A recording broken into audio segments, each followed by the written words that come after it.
नमस्कार दोस्तों, स्वागत है आपका हमारे YouTube चैनल अमिताइस माइंड विजन के एक नए एपिसोड में। साथियों, जैसा कि आपने हमारे पिछले कुछ एपिसोड्स में देखा कि हम लोगों ने मानसिक स्वास्थ्य के विभिन्न कारणों की वैज्ञानिक तरीके से जांच पड़ताल करने की कोशिश की है। इसी सिलसिले को आज आगे बढ़ाते हुए हम लोग ये जांच करने की कोशिश करेंगे कि क्या मानसिक स्वास्थ्य को बेहतर करके आदमी अपनी गरीबी से बाहर निकल सकता है, या यूं कहें कि क्या मानसिक स्वास्थ्य को बेहतर बना के आप अमीर बन सकते हैं या नहीं। इसकी जांच पड़ताल आज के एपिसोड में करेंगे। साथियों, ये क्यों महत्वपूर्ण है?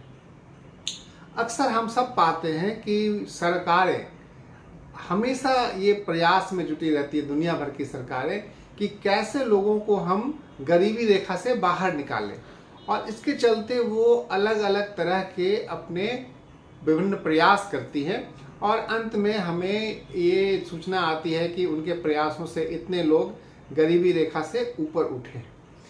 तो सवाल उत्पन्न होता है कि क्या ये काफ़ी है ये प्रयास, और अगर ये प्रयास काफ़ी नहीं है तो क्या कोई और वजह है जिसको अपना के हम खुद को, अपने परिवार को, अपने समाज को, अपने देश को एक जो अभी स्थिति है हमारी, उससे हम आगे ऊपर जा सकते हैं कि नहीं। साथियों, जब हम बात करते हैं मानसिक स्वास्थ्य की, तो अक्सर जो दिक्कत आती है कि अक्सर लोग मानसिक स्वास्थ्य का मतलब ये समझते हैं कि मानसिक बीमारी का ना होना ही मानसिक स्वास्थ्य मानते हैं, और मानसिक बीमारी का जो मतलब ज़्यादातर लोग निकालते हैं वो बिल्कुल गंभीर मानसिक बीमारी को मानसिक रूप से अस्वस्थ मानते हैं। जैसा कि हमने अपने पहले के एपिसोड में कहा है, ज़्यादातर लोग जो साइकोसिस की तरह जो होते हैं, जिनका व्यवहार बिल्कुल असामान्य होता है, गाली गलौज, गुस्सा, मारपीट, तोड़फोड़, नंगे घूम रहे हैं,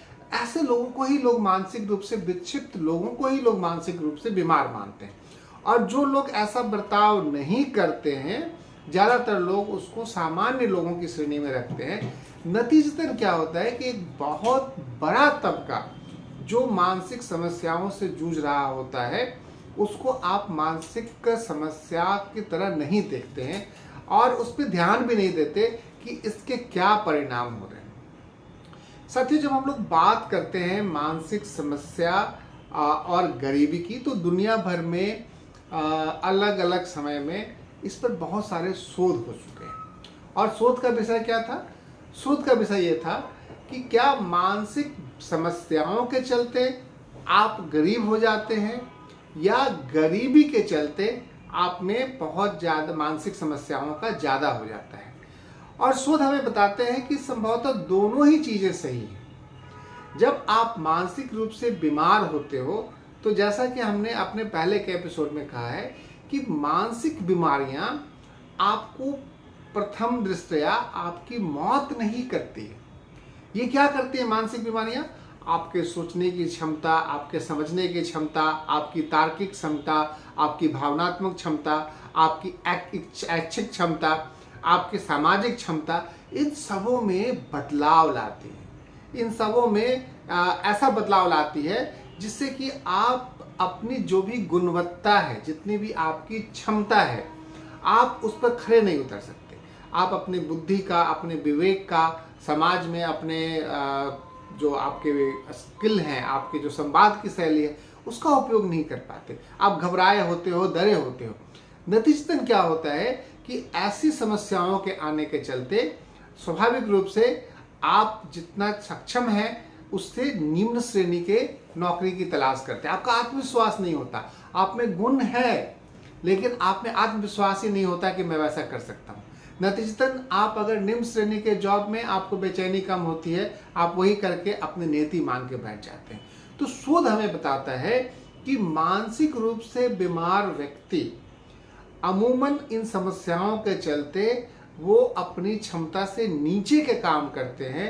कई बार तो इतने प्रतिभाशाली लोग जब मानसिक समस्याओं के चपेट में आते हैं, तो वो उनकी जिंदगी की गाड़ी इतनी बेपटरी हो जाती है कि कई बार आप समाचार में सुनते होंगे कि बहुत बड़ा आदमी अचानक से खो जाता है और कहीं रात फुटपाथ पे मिलता है किसी को, और फिर वो न्यूज़ बन जाता है।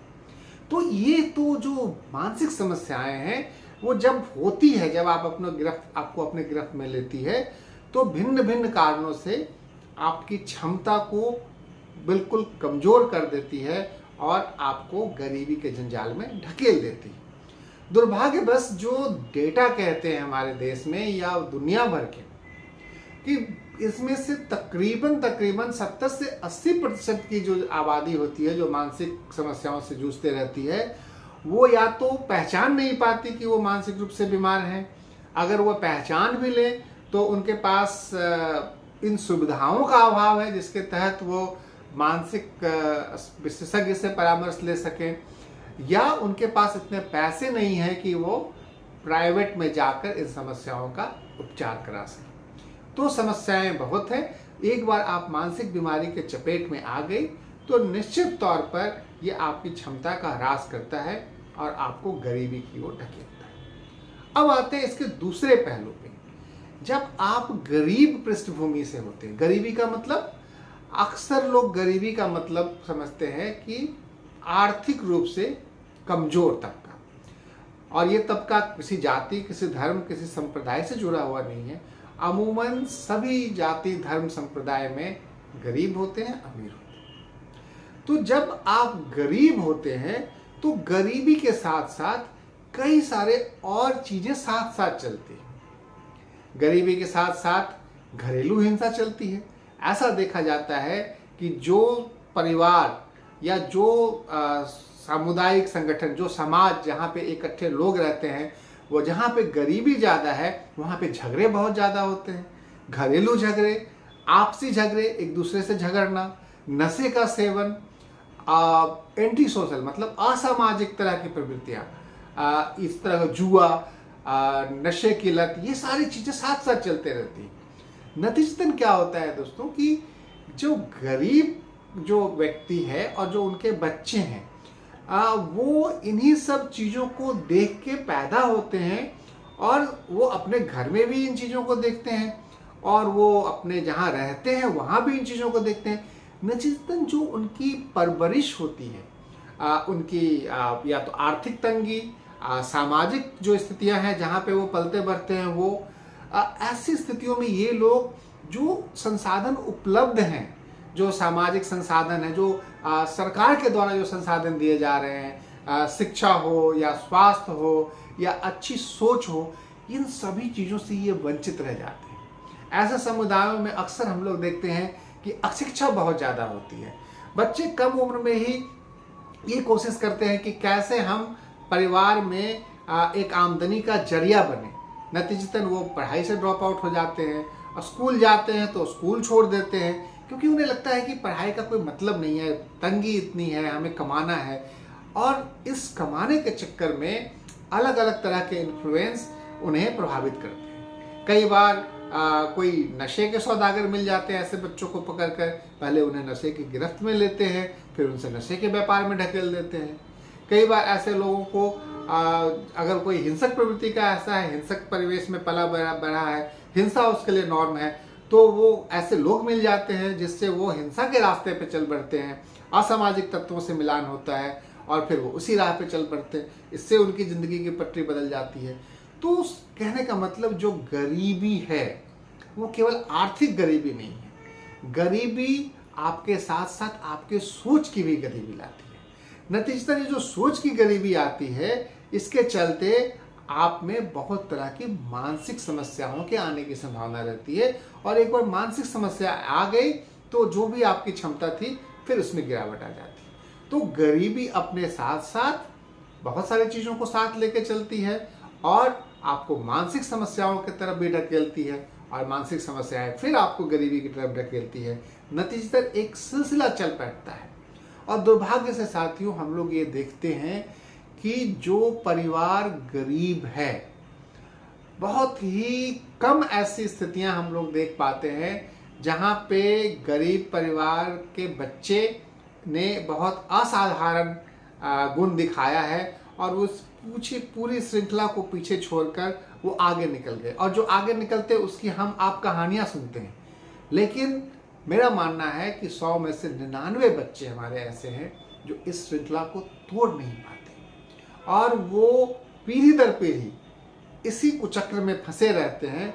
नतीजतन कोई भी जो उपाय किए जाते हैं सरकारों के द्वारा या व्यक्तियों के द्वारा या समाज के द्वारा, वो प्रभावी नहीं हो। तो सवाल उत्पन्न होता है कि आखिर इन सभी चीज़ों के बीच में कौन से ऐसे समूह हैं जिन पे इस कुचक्र का ज़्यादा असर पड़ता है। साथियों, हमेशा ऐसा देखा जाता है कि कोई भी आपदा समाज के नीचे पायदान में खड़े लोगों को ही सबसे ज़्यादा कुचलती है। तो जो ये कुचक्र है गरीबी का, मानसिक समस्या और गरीबी का, इससे सबसे ज़्यादा अगर हम लिंग के हिसाब से बात करें तो महिलाएं प्रभावित होती हैं, क्योंकि समाज में उनका जो स्तर है आज के तारीख में अभी भी वो पुरुषों से पीछे हैं। सामाजिक रूप से, आर्थिक रूप से, राजनीतिक रूप से, शिक्षा के रूप से अब आगे बढ़ रही हैं, लेकिन अभी भी वो फासला बना। दूसरा, चूँकि हमारा समाज एक कास्ट बेस्ड सोसाइटी है, तो जो नीचे के तबके के लोग हैं, दलित हों, पिछड़े हों, इन पे इस पूरे कुचक्र का ज़्यादा असर पड़ता है।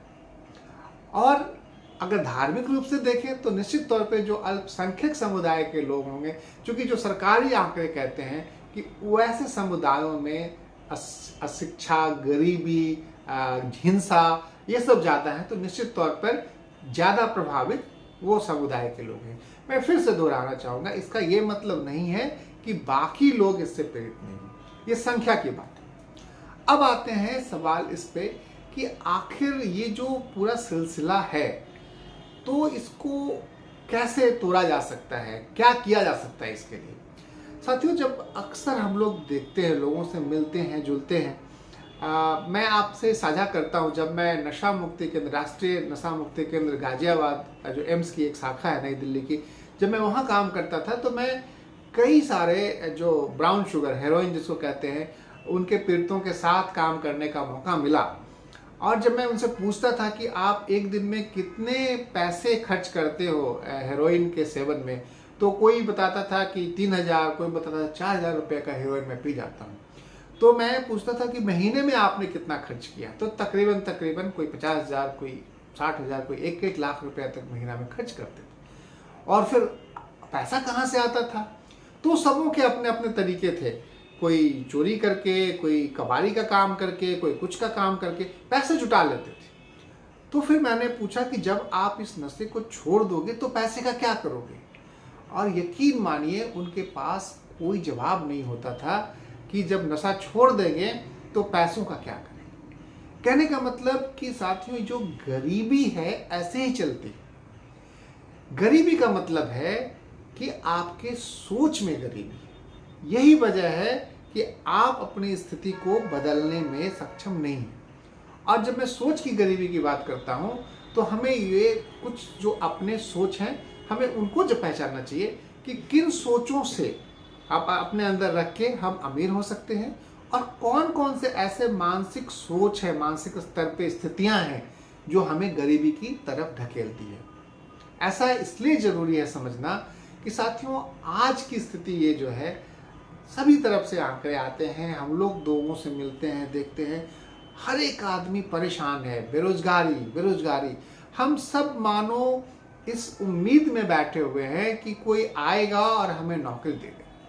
जब मैं युवाओं से मिलता हूं तो अक्सर देखता हूं कि उनकी चाहत कोई डिग्री ले लेने की होती है और वो ये मान बैठते हैं कि इस डिग्री से के बल पे ही कोई मुझे रोजगार दे देगा। मैं बीएससी नर्सिंग के छात्रों को भी पढ़ाता हूँ। जब मैं उनसे पूछता हूँ कि बीएससी नर्सिंग करने के बाद आप क्या करोगे, तो वो कहते हैं हमें पता नहीं जी हम क्या करेंगे, एडमिशन हो रहा था, मम्मी पापा ने कहा ले लो, मैंने भी ले लिया, अब पता नहीं आगे क्या हो। कहने का मतलब ये है साथियों कि ये जो पूरा सिलसिला है, ये ऐसी मानसिक अवस्था है जहाँ पे हमने कुछ ऐसी मानसिक स्थितियां अपने अंदर पैदा कर ली है जो हमें आगे नहीं बढ़ने देती। उदाहरण के तौर पर अविश्वास। ज्यादातर हम लोग देखते हैं कि जहां गरीबी होती है वहां पे लोगों में बहुत ज्यादा अविश्वास होता है।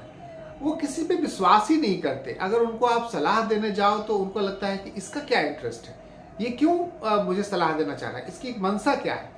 तो ये जो ट्रस्ट होता है उनमें अविश्वास की कमी होती है, विश्वास नहीं होता दूसरे पे। नतीजतन क्या होता है कि कहीं भी आप कुछ करने जाओगे तो उसकी एक बेसिक स्थिति है, विश्वास पे ही दुनिया टिकी। ऐसा मेरे कहने का मतलब नहीं कि आप सब पे आंख मूंद के विश्वास करो, वो भी अवस्था ठीक नहीं, लेकिन किसी पे भी विश्वास नहीं होना, ये अवस्था भी बिल्कुल एक ऐसी अवस्था है जहां पे आपके कदम आगे बढ़ने के पहले ही रुक जाते हैं। क्योंकि आप जब घर की दहलीज से आगे कदम रखते हैं तो आपको अपने दोस्तों पे, अपने समाज के लोगों पे, आप जहां काम करते हो अपने मालिक पे, या आप किसी के लिए काम करते हो या आप खुद का काम करते हो, तो अपने साथ के काम करने वालों पे विश्वास तो रखना ही पड़ेगा। जो दूसरी चीज देखते हैं जो अवस्था लोगों को आगे बढ़ने से रोकती है, वो है खुद के ऊपर विश्वास न होना। उन्हें हमेशा, जैसे मैंने एक उदाहरण दिया कि बच्चे डिग्री लेना चाहते हैं, उनमें ये यकीन नहीं है कि इस डिग्री का मैं खुद से अगर मुझे उपयोग करना हो, अगर मुझे खुद से एक इंडस्ट्री खड़ी करनी हो, तो क्या कमियां हैं जिसको मैं पूरा कर सकता हूं, क्या जो संसाधन उपलब्ध हैं वहां पे, और कैसे इस सेवा का विस्तार कर सकते हैं। ये विश्वास नहीं होता लोगों में। और तीसरा, जैसे मैंने कहा, इस विश्वास क्यों नहीं होता, क्योंकि तार्किक सोच का अभाव है, वैज्ञानिक सोच का अभाव है।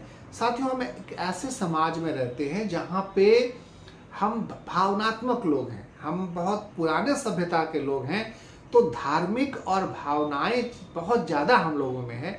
नतीजतन क्या होता है कि धार्मिक और भावनात्मक होना कोई बुरी चीज़ नहीं है, लेकिन जब आपका पलड़ा बिल्कुल एक तरफ झुक जाता है, जैसे लक्ष्मी पूजा आप करते हैं तो आप शुभ मुहूर्त के लिए क्या क्या नहीं करते, धनतेरस में धन संचय करने के लिए आप क्या क्या नहीं करते। लेकिन यही बात अगर वैज्ञानिक तर्क से करें कि अगर आप अपने सोच में वैज्ञानिकता लाएं, और वैज्ञानिक सोच का मतलब क्या है कि चीज़ों को व्यापक तरीके से देखना। कोई बोल दे कि ये सही है तो उसको परखना कि ये अगर ऐसा सही है, इसकी दो बातें अगर ऐसी है तो दो और उसके अगेंस्ट में क्या बातें हो सकती है। जब आप चीज़ों को दोनों तरफ से देखोगे, जब आप सिक्के के दोनों पहलू को देख पाओगे, उसका मतलब है कि आपने अपने अंदर परिस्थितियों का सही आकलन करने की क्षमता प्राप्त कर ली। तो ये जो तरीके हैं, अविश्वास, खुद पे विश्वास नहीं होना, दूसरों पे विश्वास नहीं होना, वैज्ञानिक तार्किक सोच का अभाव और भावनात्मक, अक्सर देखते हैं कि जो लोग बहुत क्वालिफाइड होने के बाद भी आगे नहीं पढ़ पाते, उनमें कहीं ना कहीं भावनात्मक रूप से वो बहुत उनकी दिक्कतें होती हैं। तुनक मिजाजी, खुद के वास्तविकता से भागना, कई बार चीज़ों को बढ़ा चढ़ा के पेश करना, ऐसा लगना जैसे दूसरों की नकल करना, और बड़ी बड़ी डिंगे हाँकना, ये ऐसी सारे मानसिक अवस्थाएं हैं जो आपको आगे बढ़ने से रोकती हैं। और क्या अवस्थाएं आपको आगे बढ़ाती हैं? आपके अंदर दूसरों के प्रति विश्वास, आपकी ईमानदारी, आपकी नेक नीति, आपकी कर्तव्य के प्रति कर्तव्य परायणता, और तार्किक सोच, और चीज़ों को परखने की क्षमता, ताकि आप सही समय पे सही निर्णय ले पाए। ये सभी मानसिक अवस्था है। तो सवाल उत्पन्न ये होता है कि आखिर हम में ये क्यों नहीं आता। साथियों, हम में ऐसा इसलिए नहीं आता कि हम लोग जब इन चीज़ों के बारे में सोचना शुरू करते हैं, तब तक ये सारे गुण का जो भी होना है, गुण अवगुण का विकास हो जाता है। ज़्यादातर ये सारे जो अवस्थाएं हैं मन की, अविश्वास, ईर्ष्या, द्वेष, जलन, सोच का तार्किक ना होना, एक तरफ झुका होना, तुरंत भावनात्मक रूप से उद्वेलित हो जाना, ये सारी चीज़ें का जो अवस्था जिसमें ब्रेन में विकास होता है, वो बचपन की अवस्था है। बच्चे जब इस दुनिया में आते हैं, मनुष्य एक सामाजिक प्राणी है, ये अगर हम बच्चों को पैदा करके ऐसे ही छोड़ दें तो जैसे जंगल में होते हैं ना लोग, अपना रास्ता चुन लेते हैं, हमने भी वैसी स्थितियां करीब करीब पैदा कर ली। हम बच्चों के लिए दिन रात पैसे तो संचय करते हैं, और हम सोचते हैं कि पैसे से उन्हें जो भी खरीद देंगे उससे उनकी सारी ज़रूरतें पूरी हो जाएगी, वो मोबाइल, वो टेक्नोलॉजी, वो स्कूल का टीचर सारा काम करेगा और हमारी कोई जिम्मेवारी नहीं। साथियों, ऐसा नहीं है। यही सबसे बड़ी भूल हमारी है। हम बच्चों को बच्चा एक सभ्य इंसान बनाने में बिल्कुल ही प्रयास नहीं करते।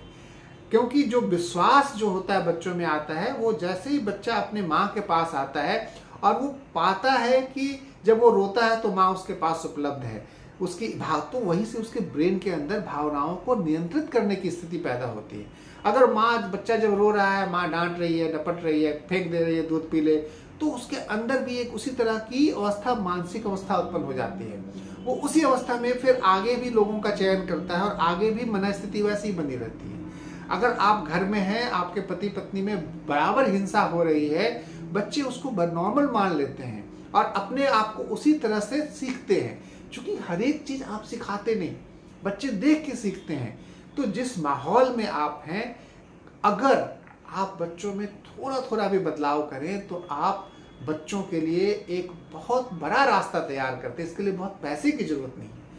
मैं हमेशा कहता हूं, कम से कम 1 घंटा, आप रोज हो सके तो बहुत अच्छा, लेकिन हफ्ते में भी माता पिता दोनों को कम से कम 1 घंटा बच्चे को देना उनके मानसिक स्वास्थ्य के बेहतरी के लिए बहुत बहुत जरूरी है। आज मैं 1 घंटा देने की बात करता हूँ, इसका यह मतलब नहीं है कि बच्चे बैठे हुए हैं और आप दूर बैठे हुए हैं और समय देख रहे हो कि कब 1 घंटा पूरा हो। उनके साथ बैठे, उनके दुनिया में शामिल हों, उनसे बात करें, उनके मन की स्थिति को समझें और कभी भी अपनी बात उन पर न थोपें, उनकी जिज्ञासा में शामिल हों। अगर उनसे आप सहमत ना हो तो आप अपने लॉजिक से उनकी अपनी बातों को रखें, न कि ये उन्हें ऐसा एहसास दिलाए कि मैं जो कहता हूं चुपचाप मान ले, नहीं तो तुम्हारी पिटाई हो जाएगी। ऐसा करने से बच्चे में कभी भी तार्किक सोच डेवलप नहीं हो पाएगा। ऐसा करने से बच्चे में कभी ये विश्वास नहीं हो पाएगा कि उसकी अपनी सोच जो पनप रही है उसमें किस तरह के बदलाव लाने की जरूरत है। बच्चे में अविश्वास, खुद के प्रति अविश्वास, आत्मविश्वास की कमी हो जाएगी। बच्चे में तार्किक सोच नहीं आएगी, बच्चा व्यापक नहीं सोच पाएगा। और जब बच्चा व्यापक नहीं सोच पाएगा तो ऐसी स्थितियां निश्चित तौर पे उसकी जो क्षमता है उसको हासिल करने से रोकेगी। समाज के स्तर पे भी हम लोग देखते हैं कि जिस तरह से स्थितियां बदली हैं, हम खुद के लिए इतने ज्यादा केंद्रित हैं कि हमें इससे कोई फर्क नहीं पड़ता कि मैं दूसरे अगल बगल वाले के सीने पर चढ़ के आगे निकल जाऊं। इस तरह की प्रवृत्तियां बन रही हैं। ये सारी प्रवृत्तियां आपको बिल्कुल नकारात्मकता की तरफ ढकेलती है। जल्दी से जल्दी अमीर बन जाना, जादू हो जाना, ये सारी जो मोबाइल की दुनिया है, ये जो कहानियां गढ़ी जाती है साथियों, वास्तविक दुनिया में ऐसी चीजें बिरले ही होती हैं। अगर हम अपने बच्चों में इन्वेस्ट करें अपना समय, अपनी ऊर्जा और सोच की व्यापकता, तो खुद ब खुद परिणाम बहुत बेहतर होंगे। और दिक्कत क्या आती है साथियों, जब सरकारें जिस समय इन्वेस्ट करती हैं लोगों के रोजगार के लिए या जो, तब तक लोगों की सोच विकसित हो जाती है। नतीजतन आप देखते होंगे कि सरकार द्वारा दिए गए कितने ही लोन्स जो लोग लेते हैं वो फेल हो जाते हैं, अनुदान फेल हो जाते हैं। क्यों फेल हो जाते हैं? कि जो व्यक्ति वो लोन लेना चाहता है, वो पूरी प्रक्रिया ऐसी है, आपने सपने देख लिए, आपने YouTube निकाला, आपने मोबाइल निकाला, उसने बताया कि ये बिजनेस करोगे तो रातों रात अमीर हो जाओगे, 1 साल में इतना टर्नओवर हो जाएगा, आपको सपना दिखाया गया, आपके पास तार्किक क्षमता नहीं है, आप एक ख्याली दुनिया में हैं, आपने चीज़ों को परखा नहीं, आपने चीज़ों का विश्लेषण नहीं किया और नतीजतन कुछ दिन की आपाधापी के बाद आप सिर पकड़ के बैठ गए। क्योंकि सरकार से अनुदान लिया है आपने, आपको कोई फिक्र नहीं होती। कहने का मतलब है साथियों, जो बुनियाद रखी जानी है, जो मानसिक स्वास्थ्य की बुनियाद रखी जानी है, वो बचपन में ही रखी जानी है। जन्म से लेकर बच्चों के अगर 10-12 साल तक मेहनत किया जाए, इसके लिए पैसे की कोई ज़रूरत नहीं होती। आप जितना कमाते हैं उतना ही सफिशिएंट होता है। और आप कहेंगे समय कहाँ से लाए? साथियों, समय निकालने की चीज़ होती है। आप कोशिश करेंगे तो आप पाएंगे कि आपका बहुत सारा समय फिजूल में बर्बाद होता है। अगर आप वो समय आधा घंटा, 1 घंटा निकाल कर अपने बच्चों की दुनिया में शामिल होंगे तो यकीन मानिए आप उनके लिए जितना आप पैसे के लिए मेहनत करते हैं उससे कई गुना ज़्यादा रिटर्न आपको इस इन्वेस्टमेंट का मिलने जा रहा है। और बहुत सारी समस्याएं जिसको लेकर आप अपने किस्मत को, भगवान को दोष देते रहते हैं, आप पाएंगे कि शायद ऐसा नहीं है।